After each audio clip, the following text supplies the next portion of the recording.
capítulo 4, verso 35.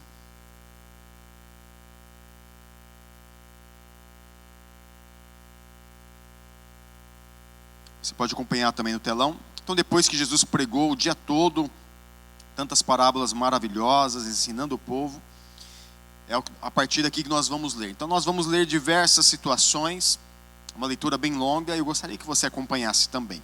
Então, Marcos capítulo 4, verso 35, conta o seguinte: naquele dia, ao anoitecer, disse ele aos seus discípulos: vamos para o outro lado.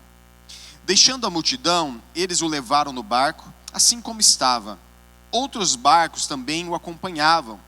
Levantou-se um forte vendaval e as ondas se lançavam sobre o barco, de forma que este ia se enchendo de água. Jesus estava na polpa, dormindo com a cabeça sobre um travesseiro.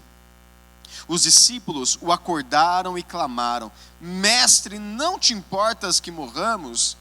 Ele se levantou, repreendeu o vento e disse ao mar: aquieta-se, acalme-se. O vento aquietou e fez-se completa bonança. Então perguntou aos seus discípulos: por que vocês estão com tanto medo? Por que ainda não têm fé? Eles estavam apavorados e perguntavam uns aos outros: quem é este que até o vento e o mar lhes obedecem? Jesus, depois de um dia, ele entra no barco. Antes de entrar no barco, ele dá uma ordem aos seus discípulos: nós vamos atravessar para o outro lado. Nós temos uma missão. Queridos, nós vemos aqui uma intervenção do Senhor Jesus numa situação. E o Senhor tem falado comigo sobre esse episódio que representa muito a nossa vida ministerial, a nossa vida financeira, a nossa vida espiritual, a nossa vida ministerial. Porque o Senhor, Ele nos dá um chamado, Ele nos lança, Ele diz: olha, vamos atravessar, nós temos uma missão para ir para tal lugar, para agir desta forma, para viver desta forma. E muitas vezes, na maioria das vezes, ou 100% das vezes, se levantará então vendavais espirituais para impedir que eu e você cumpramos o chamado de Deus que Ele nos deu. Nós vemos na palavra de Deus que tempestades, elas podem ser espirituais malignas, podem vir do Senhor, e tem as naturais. Neste caso, nós observamos que o vendaval que se levantou contra a vida dos discípulos, da vida de Jesus, foi uma intervenção maligna para impedir que Jesus e os seus discípulos chegassem na outra margem. Nós vamos ver, porque nós vamos continuar a leitura. Mas Jesus estava naquele barco. E se Jesus havia dado a ordem que eles iriam atravessar e chegaria do outro lado, esses discípulos deveriam estar muito tranquilos, mas eles não estavam. E é muito natural não estar tranquilo numa situação como a deles. Porque eles, apesar de serem experimentados na pesca, a maioria deles eram pescadores. Então não era a primeira tempestade ou o primeiro vendaval que eles enfrentavam. Não era. Eles sabiam como lidar com tempestade. E eu acredito que a última coisa que eles fizeram foi acordar Jesus. Talvez tentaram tudo o que eles podiam. Tudo o que eles sabiam. Aquele vendaval tinha o intuito de afundar aquele barco, de levar a pique, de matar Jesus e os seus discípulos. Então Jesus é acordado pelos seus discípulos. Eu fico imaginando quem foi o corajoso que acordou Jesus. Quem foi o corajoso? Eu tento me colocar no lugar, na situação. Fico pensando, quem será? Eu imagino que foi um chamado Pedro. Ninguém quer ir? Deixa que eu vou então. Acordou Jesus, Jesus levanta, repreende o vento e manda aquietar aquele mar agitado. E diz que no mesmo momento, aquela oposição espiritual teve que se dobrar ao comando de Jesus. Mas Jesus faz duas perguntas aos seus discípulos. Vamos ver. Jesus pergunta assim para os seus discípulos: por que vocês estão com tanto medo? Por que vocês estão com tanto medo? Em outras palavras, eu não estou entendendo que sentimento é esse que vocês deixaram brotar no seu coração. Eu não disse que nós iríamos para o outro lado? Por que vocês estão com tanto medo? Se vocês estão comigo, isso basta. Assim também é na nossa vida. Quantas vezes nós nos levantamos para obedecer à voz do Senhor e fazer aquilo que Ele nos chamou para fazer? Levanta-se então um vendaval, e Satanás ele vai fazer isso porque esse é o trabalho dele, se opor à obra do Senhor. Nós não podemos nem criticá-lo por isso, porque ele veio para matar, roubar e destruir. Mas o Senhor Jesus disse: eis que estarei com vocês todos os dias até a consumação dos séculos. E isso deveria bastar para mim e para você. Porque se Ele está conosco, há uma autoridade do Senhor liberada sobre nós. A segunda pergunta que Jesus faz é: ainda não tem fé? Vocês ainda não têm fé? A expectativa de Jesus aqui, quanto aos seus discípulos, não era que acordasse ele. A expectativa de Jesus, nesta situação, era que os próprios discípulos se levantassem e dissessem: Jesus está no barco, vento, cala-te, mar, acalma-se. Mas eles não tinham revelação ainda da autoridade de quem estava com eles.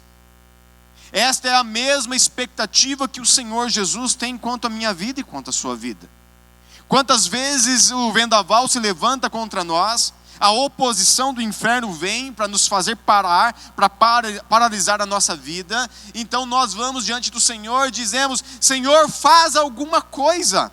O Senhor não está vendo o vendaval, e vendaval dá medo. Até assovia, aquele assovio do vendaval dá até um gelo no coração. O Senhor não está vendo o que está acontecendo na minha vida, na minha família, no meu ministério? O Senhor não pode fazer nada? E Jesus está olhando lá, dizendo: diga você, aquieta-te, acalme-se. Há uma autoridade do Senhor sobre a minha vida e sobre a tua vida, para nós mandarmos todo o levante do inferno calar. Talvez na sua vida hoje tenha uma situação assim.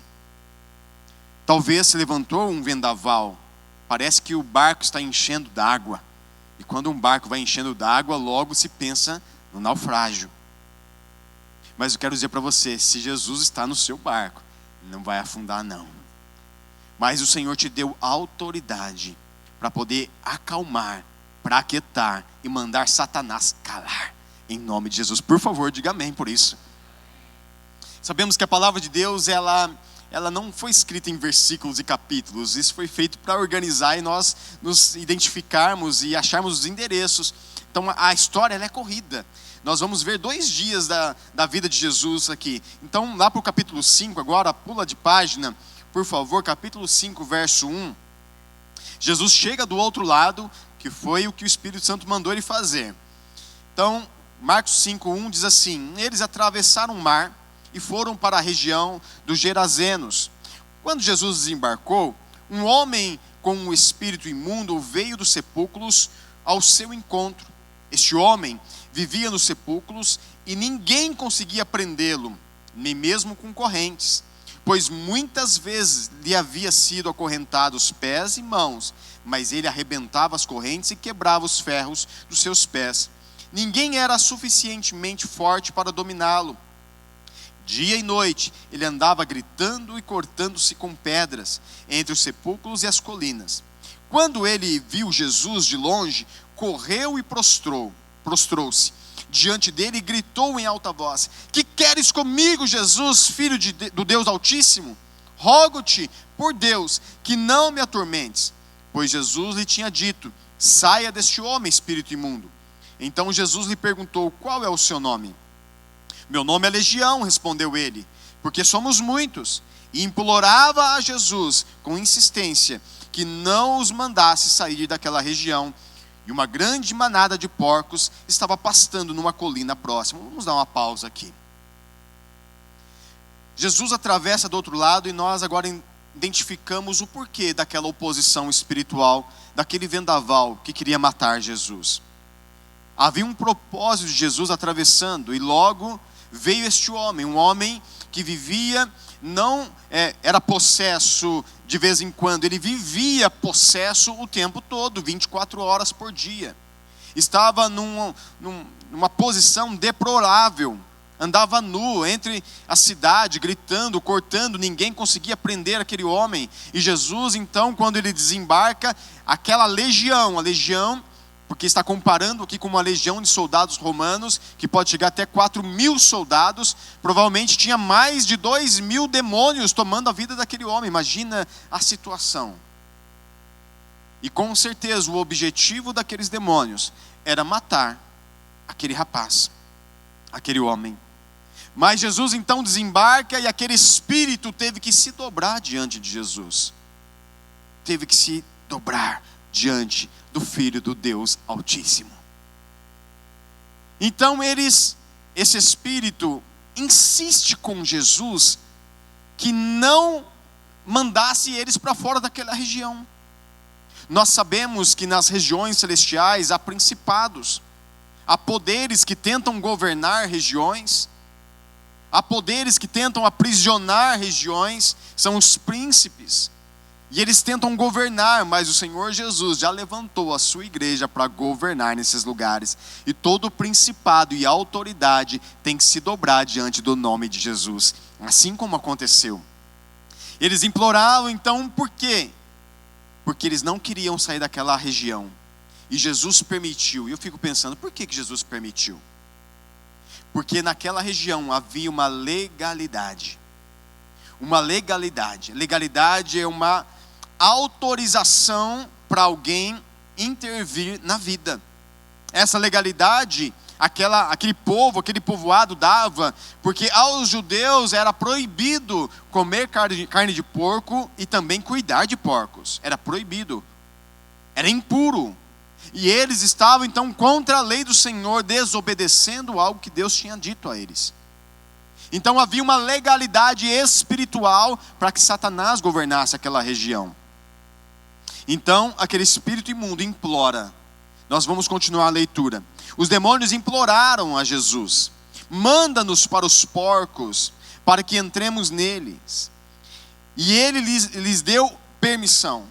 Os espíritos imundos saíram e entraram nos porcos. A manada de cerca de 2.000 porcos atirou-se precipício abaixo, em direção ao mar, e nele se afogou.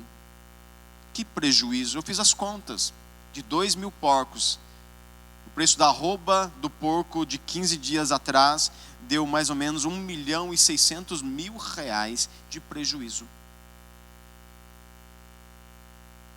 O Senhor tem falado muito comigo que Ele não pode agir na ilegalidade.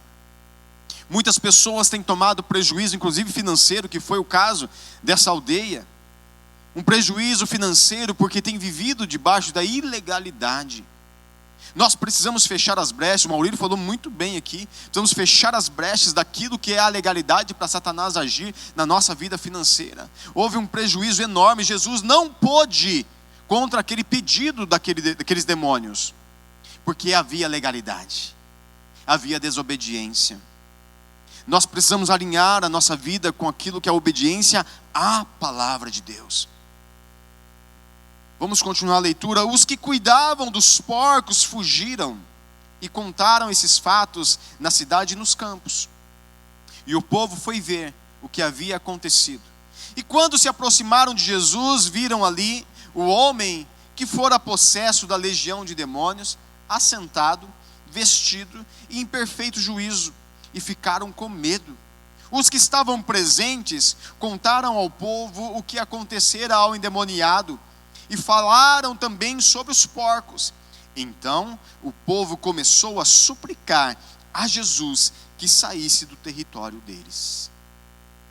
Em outras palavras, Jesus foi expulso daquele lugar, que Jesus deu prejuízo para aquela aldeia.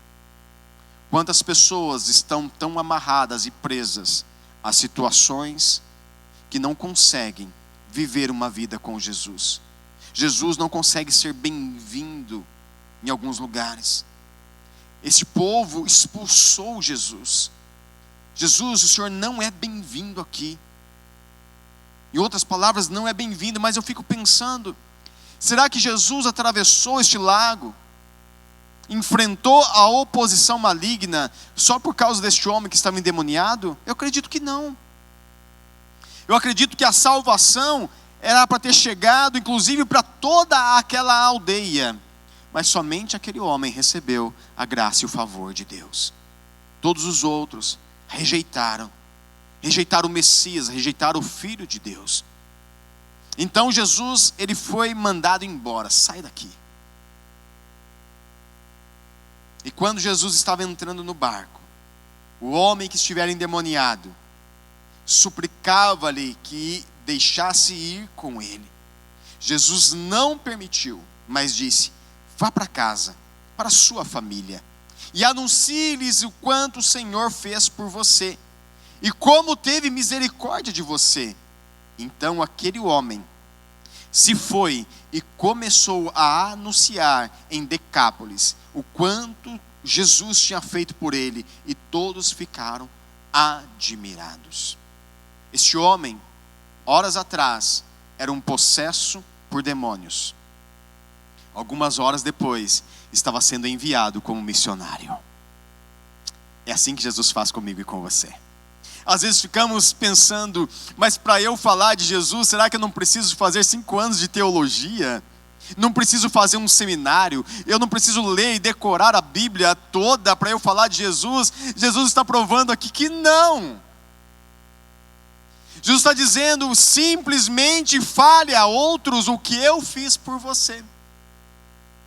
E queridos, olha, eu quero dizer para você que é impossível alguém reconhecer que Jesus o libertou, que o livrou, que o salvou, que o redimiu, e não querer também dar isso a outros.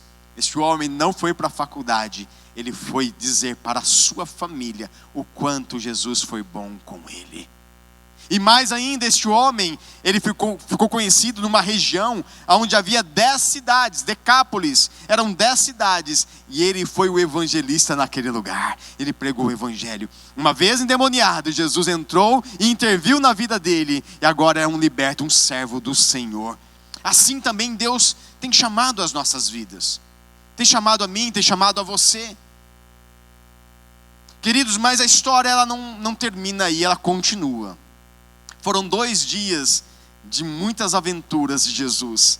Então no capítulo 5, verso 21, Jesus atravessa para o outro lado e se depara com uma outra situação. Tendo Jesus voltado de barco para outra margem, uma grande multidão se reuniu ao seu redor, enquanto ele estava indo à beira-mar. Então chegou ali um dos principais da sinagoga, chamado Jairo. Vendo Jesus, prostrou-se aos seus pés e lhe implorou insistentemente: minha filhinha está morrendo, vem por favor e impõe as mãos sobre ela para que ela seja curada e que viva. Jesus foi com ele, uma grande multidão o seguia e o comprimia. Mais uma pausa. Jairo era o pastor da cidade, era o chefe da sinagoga, era a pessoa que preparava o culto, que preparava o louvor, que preparava o momento da palavra. A sinagoga era uma por cidade. Ele era muito bem conhecido, havia uma reputação na vida de Jairo. Ele era um religioso respeitado. Mas Jairo descobriu que a religião dele não salvaria sua filha. Nós podemos ver que essa situação, ela se depara muito com muitas situações que nós vivemos na nossa família. Quantas vezes nós queremos que a religião, ela transforme casamentos, transforme a vida de filhos, dos familiares. A religião não tem esse poder. Mas quem tem esse poder é o Senhor Jesus. Então Jairo, ele se despe então da sua autoridade, da sua reputação. Ele se ajoelha diante de Jesus, implora diante de Jesus: salva a minha filhinha. Eu tentei me colocar na posição de Jairo. E como Jairo ficou feliz quando Jesus disse: vamos lá. Imediatamente o Senhor o seguiu. Mas havia uma multidão que estava apertando Jesus. Mas eu acredito que Jairo grudou assim no pescoço de Jesus e disse: Jesus, é urgente, nós precisamos ir rápido, rápido. Então, talvez puxando Jesus para que saísse daquela situação, foi andando, mas alguém atravessa a história de Jairo. alguém entra na história de Jairo. Uma mulher atravessa essa história. No verso 25, estava ali certa mulher que havia 12 anos vivia sofrendo de hemorragia. Ela padecera muito sobre o cuidado de vários médicos e gastara tudo o que tinha, mas em vez de melhorar, só piorava.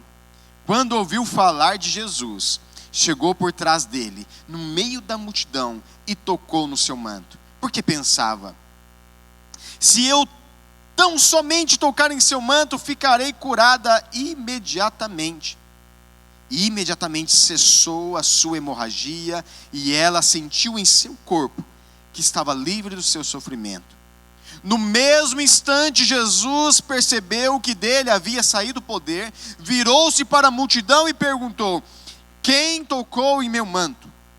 Responderam os seus discípulos: vês a multidão aglomerada ao teu redor e ainda as pergunta: quem tocou em mim? Mas Jesus continuou olhando ao seu redor para ver quem tinha feito aquilo. Imagina Jairo. Jesus para: alguém me tocou. E Jairo falou: Senhor, podemos ir mais rápido? A minha filha está morrendo. Jesus falou: para, alguém me tocou. Os discípulos perguntam para Jesus: como assim alguém te tocou? Está todo mundo te tocando. Mas Jesus recebeu um toque diferente. Por que Jesus foi surpreendido pelo toque desta mulher? Jesus foi surpreendido pelo toque dessa mulher porque até aquele momento ninguém tinha tirado nada dele. Ele dava: levanta e anda, morto ressuscita, multiplica os pães. Ele dava. Mas a fé daquela mulher foi tamanha que extraiu de Jesus o poder para a cura física dela. Jesus ficou surpreendido com aquilo. Ninguém tinha feito isso até aquele momento. Quem fez isso? Eu quero conhecer essa pessoa. Eu quero conhecer essa fé. Jesus para tudo então e começa a perguntar, começa a olhar para a multidão: quem tocou em meu manto? Queridos, então a mulher, sabendo o que tinha acontecido, aproximou-se, prostrou aos seus pés, tremendo de medo, contou-lhe toda a verdade. Então ele lhe disse: filha, a sua fé a curou, vá em paz e fique livre do seu sofrimento. Mas eu estou imaginando Jairo na situação sempre aqui. Jairo dizendo: Senhor, precisamos ir. Mas Jesus teve a paciência de ouvir a história da mulher. E quando a mulher quer contar uma história, eu tenho duas em casa, são detalhistas. Foram 12 anos de sofrimento. Jesus, eu quero contar como começou tudo isso. Os médicos que eu fui, quanto que eu paguei da consulta. O senhor não sabe, aquele médico lá era um charlatão. Falou que ia me curar, não curou nada. E foi contando os detalhes de... Imagina Jairo: Senhor, por favor, Senhor, vai para o final, querida, vamos, acelera, vamos. E ali o Senhor Jesus ouviu a história daquela mulher e disse para ela: filha, você está curada, vai, fique livre deste mal. Mas enquanto Jesus ainda estava falando com ela, no verso 35, enquanto Jesus ainda estava falando, chegaram algumas pessoas da casa de Jairo, o dirigente da sinagoga. Sua filha morreu, disseram eles. Não precisa mais incomodar o mestre. Eu fico imaginando o coração de Jairo, o turbilhão, tantos pensamentos, tantos sentimentos que brotaram no coração em fração de segundos. Se essa mulher não tivesse atravessado o meu caminho, a minha filha estava viva. O que eu vou fazer agora? O que resta? Resta sepultar. Será que é assim que você está olhando a sua casa, a sua família? Será que assim a sua situação familiar já está morto? Queridos, muitas vezes nós temos ouvido a voz do inimigo, o barulho que o inimigo faz, os conselhos contrários.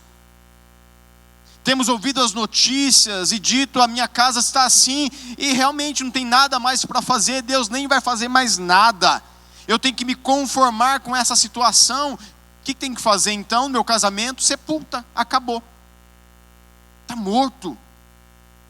Não tem mais jeito para o meu filho, não tem mais jeito para a minha filha, não tem jeito mais para esse relacionamento, morreu, acabou.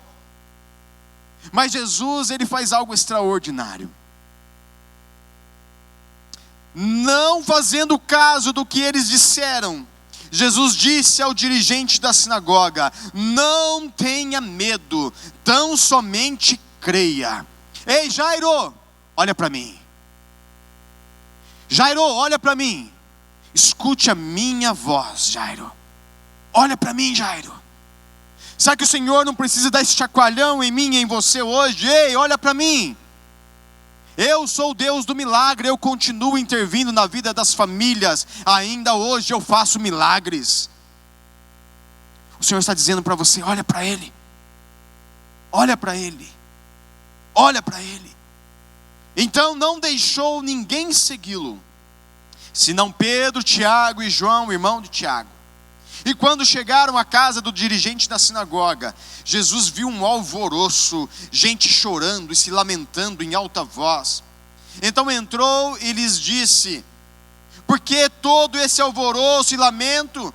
A menina não está morta, mas dorme. Mas todos começaram a rir de Jesus. Pessoas que estavam chorando, planteando, agora estavam rindo. Você é louco, a menina já morreu. Mas Jesus não estava enxergando com os olhos normais, estava enxergando já o futuro. Ele ia entrar naquele quarto e aquela menina ia reviver. É assim que Jesus olha para a minha família e para a sua família. Ainda que esteja morto, viverá. Esta é a palavra de Deus para você hoje. Deus continua intervindo. Então o que Jesus fez? Ele, porém, ordenou que eles saíssem. Tomou consigo o pai e a mãe da criança e os discípulos que estavam com ele e entrou onde se encontrava a criança. O Senhor falou comigo logo que eu entreguei minha vida a Jesus, através do meu cunhado, um grande homem de Deus. Ele disse: Aías, você quer ser um grande homem de Deus? Quer ser um homem espiritual, cheio do Espírito Santo? Eu falei: claro que eu quero, é tudo que eu quero. Então ande com pessoas espirituais, cheias do Espírito Santo. Pare de ouvir as besteiras. Quantas pessoas têm dado ouvido para mídia, ouvido para vizinhos, e não têm dado ouvido para aquilo que o Senhor Jesus tem falado. O Senhor está dizendo hoje: eu quero intervir nessa situação. Jesus então, ele chama os seus discípulos para entrar com ele num ambiente de morte. O que esses discípulos representam? Os discípulos representam a igreja do Senhor, a maior autoridade constituída pelo Senhor na terra. Quem tem acesso à sua vida? Se você está aqui hoje, glória a Deus pela tua vida. Você tem achado neste lugar o ambiente profético, o ambiente de mudança, deixando a igreja entrar dentro da sua casa e transformar. Esses discípulos representavam a igreja. Jesus estava então com esses discípulos, chamou-os para entrar junto com ele neste quarto. Então tomou consigo o pai e a mãe da criança e os discípulos que estavam com ele e entrou aonde se encontrava a criança. Tomou-a pela mão e lhe disse: Talita cumi, que significa: menina, eu ordeno a você, levanta-se. Imediatamente a menina, que tinha 12 anos de idade, levantou-se e começou a andar. Isso os deixou atônitos. Ele deu ordens expressas para que não dissesse nada a ninguém e mandou que dessem a ela alguma coisa para comer. Imediatamente aquela menina saltou sobre os pés. Este é o milagre de Deus. Este ano é o ano da intervenção de Deus nas famílias. Eu creio, este ano, até o final do ano, até o dia 31 de dezembro, nós e a nossa casa serviremos ao Senhor. Essa é uma palavra que Deus tem martelado no meu coração. E eu quero transferir para você também esta fé no nome de Jesus. O nosso Deus é um Deus de intervenções. Em 2 dias, olha quanta coisa, quanta aventura o Senhor teve junto com os seus discípulos. Mas logo depois, saindo da casa de Jairo, Jesus decidiu voltar para Nazaré. Nazaré é a cidade onde Jesus cresceu, onde ele foi criado. E chegando então em Nazaré, chegando no sábado, Jesus foi para a sinagoga. Foi cultuar com os irmãos. E havia um ambiente ali.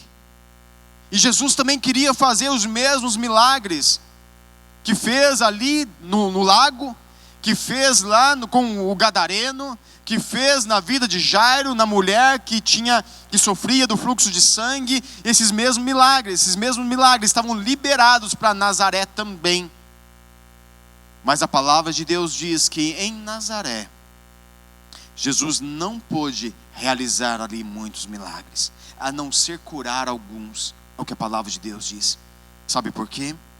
Alguns perguntavam: mas este não é o filho da Maria e do José? Não estão conosco aqui os seus irmãos e as suas irmãs? Este não é o carpinteiro? Eu vi ele crescer. Lembra da admiração que Jesus teve pela mulher que tocou nele? Que ele parou. Algo extraordinário aconteceu. Jesus ficou admirado com aquela mulher. Jesus também se admirou com o povo de Nazaré, mas de forma negativa. Jesus admirou pela falta de fé no coração deles. E Jesus não pôde ali realizar muitos milagres. O Senhor tem intervenção hoje para a minha vida e para a sua vida. Eu quero te convidar a ficar de pé.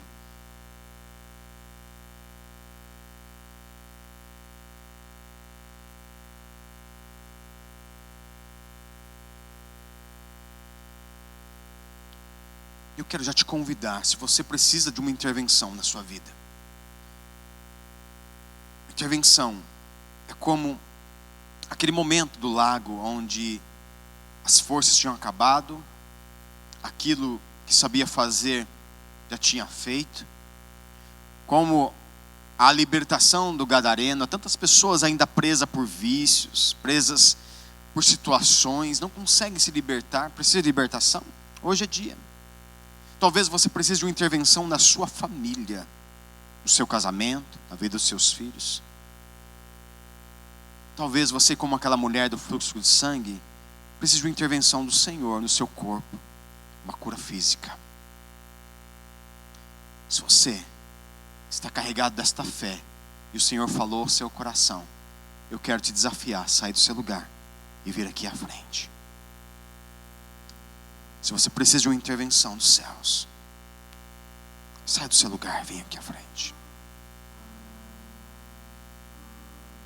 O nosso Deus é o mesmo, ontem, hoje, amanhã Ele continua sendo o mesmo.